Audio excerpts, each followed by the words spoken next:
गुजरात विधानसभा के फ्लोर पर आज रखा गया एक खास बिल जिसके तहत स्थानीय चुनाव में हर किसी को वोट देना कंपलसरी हो जाएगा। आइए जानते हैं राज्य के मुख्यमंत्री जी से कि ये बिल के पीछे की मंशा क्या थी। मुझे साहब ये बताए, बिल लाने के पीछे की मंशा क्या थी और क्या कुछ फायदे हो सकते हैं? भारत के लोकतंत्र को मजबूत बनाने के सिवाय कोई मंशा नहीं हो सकती है और उसी मंशा की पूर्ति का एक छोटा सा प्रयास है। हर बार चुनाव के बाद देश के सभी टीवी चैनल, देश का मीडिया, देश के पंडित चुनाव में मतदान कम होने की चर्चा करते रहते हैं। हर चुनाव के बाद चर्चा होती है, फिर उसको भूल दिया जाता है। जब चुनाव आता है दोबारा चर्चा होती है, फिर भूल दिया जाता है। मैं मानता हूं किसी ने कुछ उस दिशा में सोचना चाहिए। गुजरात ने सोचा है। मतदान की प्रक्रिया में देश के हर नागरिक की हिस्सेदारी बढ़नी चाहिए। देश के लोकतंत्र की ताकत तब बढ़ेगी जब हिंदुस्तान का छोटा से छोटा व्यक्ति भी, बड़े से बड़ा व्यक्ति भी, अनपढ़ से अनपढ़ हो, ज्यादा से ज्यादा पढ़ा लिखा हो, गरीब हो या धनी हो, सबने भारत के भाग्य के निर्माण में अपनी सक्रिय भूमिका अदा करनी चाहिए।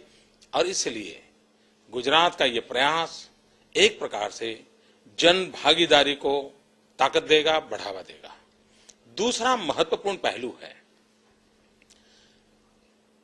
पिछले कई चुनावों से हम देखते हैं कि देश की राजनीति राजनीतिक दलों तक विभाजित नहीं है, मतदाताओं के भीतर में भी विभाजित हो चुकी है। मतदाताओं के भी निश्चित कैंप बन गए हैं और न्यूट्रल मतदाता की आवाज दब गई है। न्यूट्रल मतदाता जो सिर्फ देश का सोचता है, किसी दल का नहीं सोचता, जो सिर्फ देश हित को सोचता है, दल के हित को नहीं सोचता, जो भारत के आने वाली पीढ़ी का सोचता है, किसी नेता के पीढ़ी की नहीं सोचता है, ऐसे न्यूट्रल मतदाताओं की चिंता कौन करेगा? हमारा यह प्रयास न्यूट्रल मतदाताओं को बहुत बड़ी ताकत देने का, एक अवसर देने का प्रयास है। आज भारत के लोकतंत्र में नागरिक केंद्रीय व्यवस्थाएं विकसित होनी चाहिए। चुनाव नागरिक केंद्रीय होना चाहिए।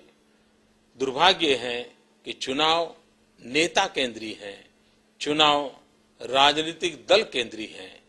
अगर चुनाव नागरिक केंद्रीय बन जाते हैं, मतदाता ही सब कुछ है, ये मूड बन जाता है, तो देश के लोकतंत्र को बहुत बड़ी बुराइयों से हम बचा सकते हैं। और एक विषय है, चुनाव में खर्च कम हो, इसकी भी डिबेट सनातन हो गई है। सब दूर चुनाव के खर्च की चर्चा होती है और जब चुनाव के खर्च की चर्चा होती है तो काले धन की भी चर्चा होती है। और जब काले धन की चर्चा होती है तो डर रहता है क्या लोकतंत्र पर धनपतियों का तो कब्जा नहीं हो जाएगा, लोकतंत्र मुट्ठी भर रुपये पैसे वालों के कब्जे में तो नहीं चला जाएगा। अगर धनपतियों से लोकतंत्र को बचाना है, पूंजीपतियों से लोकतंत्र को बचाना है, तो काले धन से लोकतंत्र को निकालना पड़ेगा। और काला धन का सबसे बड़ा प्रभाव चुनाव में होता है। सारी दुनिया कहती है क्यों न हम मतदान की ऐसी व्यवस्था खड़ी करें ताकि काला धन, उसकी ताकत, उसका प्रयोग, उसका प्रभाव समाप्त हो जाए और लोकतंत्र मूढ़ीपतियों के हाथ से बाहर आ जाए। ऐसे अनेक परिणाम इस एक निर्णय के कारण होने वाले हैं।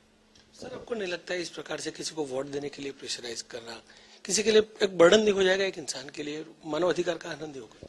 पहली बात यह है कि बच्चे को स्कूल जाना अगर कंपलसरी करते हैं, क्या वो मानव अधिकार का हनन है? क्या ये कहते हैं कि हम क्या कि बचपन लूट लिया बच्चों का? फिर भी हमने कानून बनाया है देश ने। उसी प्रकार से अगर आप बस में जा रहे हो और क्यू में खड़े रहने के लिए कह दिया गया, तो क्या आपका मानव अधिकार लूट लिया गया है क्या? आपको दूसरे की इज्जत करनी चाहिए ये कहा जाए तो आपके मानव अधिकार को लूट लिया है क्या? ये तो मानव अधिकार की ताकत बढ़ा रहा है। हकीकत तो ये है, अब तक हमारे लोकतंत्र में आप मजबूर करते थे मतदाता को कि आपको इसको पसंद करना पड़ेगा। ये 15 लोग खड़े हैं, उसमें से आपको सिलेक्ट करना पड़ेगा। हम मजबूर करते थे।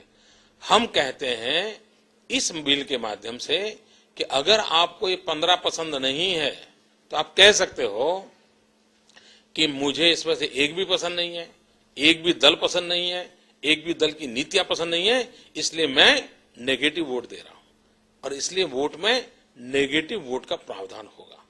देश में पहली बार मतदाता को अपना गुस्सा जताने का अवसर मिलेगा, अपनी नाराजगी व्यक्त करने का अवसर मिलेगा, अपना अफसोस जताने का अवसर मिला है। इसलिए पहले से ज्यादा अधिकार पुष्ट होगा, अधिकार की और ताकत बढ़ेगी उसकी।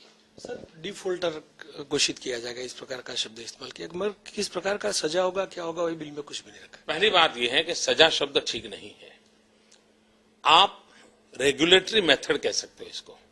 जैसे अभी ये तो सर्वदल मिलकर के तय करेंगे क्या प्रावधान होना चाहिए, उसके रूल्स बनेंगे और उसमें सबका अपना ओपिनियन आएगा।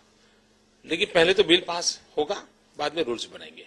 रूल्स के अंदर ये प्रावधान होते हैं। लेकिन जैसे मान लीजिए कहा जाए कि आप नई कार खरीदने जाओगे तो आपको अपना चुनाव में पिछली बार वोट दिया था नहीं, उसका पर्चा दिखाना पड़ेगा, तभी आप कार खरीद सकते हो।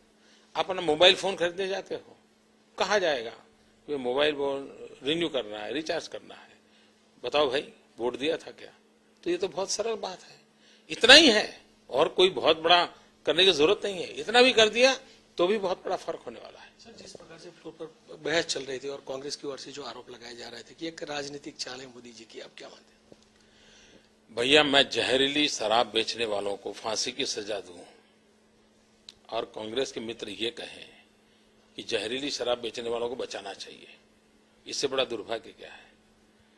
दिल्ली में कांग्रेस जैसा गुजरात जहरीली शराब के लोगों को फांसी की सजा का बिल लाई है, वैसी दिल्ली की कांग्रेस की सरकार भी कह रही है। लेकिन गुजरात कांग्रेस के नेताओं को जहरीली शराब बेचने वालों को बचाने में इंटरेस्ट है, उनसे मैं और क्या आशा कर सकता हूं।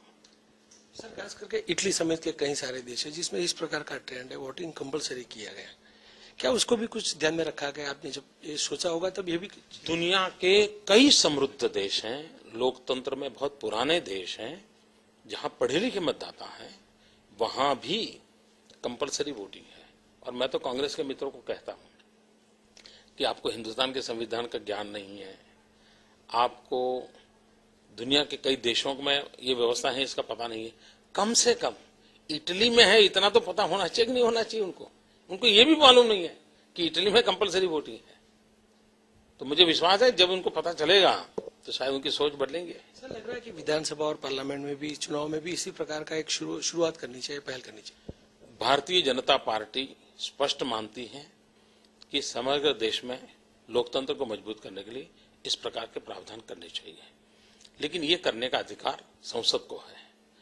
गुजरात के प्रयोग के बाद अन्य राज्य करेंगे, एक माहौल बनेगा और देश का जो जागरूक युवा नागरिक है वो जरूर एक माहौल बनाएगा कि देश की संसद को भी इस बिल को पारित करना पड़ेगा। सर, आखिरी सवाल, 2010 में जो चुनाव आ रहे हैं स्थानीय स्वराज के, कॉर्पोरेशन के, पंचायतों के, क्या लग रहा है तब तक ये इम्प्लीमेंटेशन हो जाएगा और उसमें किस प्रकार की पॉजिटिव इम्पैक्ट आ सकता है? पहली बात है कि सब कानून बनेगा आज तो उसको तो पारित होना ही होना है, उसको तो लागू होना ही होना है। दूसरी बात है कि इसका इम्पैक्ट क्या आएगा। इम्पैक्ट यही आएगा कि 50-60% जो मतदान होता है वो 95 के ऊपर चला जाएगा, खर्चा जो होता है वो खत्म हो जाएगा, जो चुनाव लड़ेंगे उनको सबकी ओर देखना पड़ेगा, वो एक टुकड़े की ओर देख करके चलते हैं वो बंद हो जाएगा।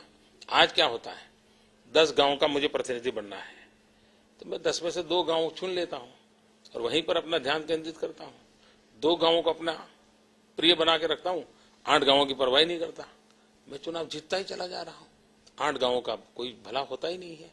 इसके कारण उनको सभी 10 गांवों की ओर देखना पड़ेगा, उसकी जिम्मेवारी बढ़ेगी। और मैं मानता हूं देश में नागरिकों के प्रति दायित्व बढ़े, इस प्रकार की स्थितियां पैदा करना बहुत जरूरी है। तो ये थे गुजरात के मुख्यमंत्री नरेंद्र मोदी, जिनको इस बिल के ऊपर काफी उम्मीद है और उनको भरोसा है कि इस बिल के इम्प्लीमेंटेशन के बाद, इस कानून बनने के बाद राज्य में जो स्थानीय चुनाव होते हैं उसमें वोटिंग परसेंटेज भी बढ़ेगा।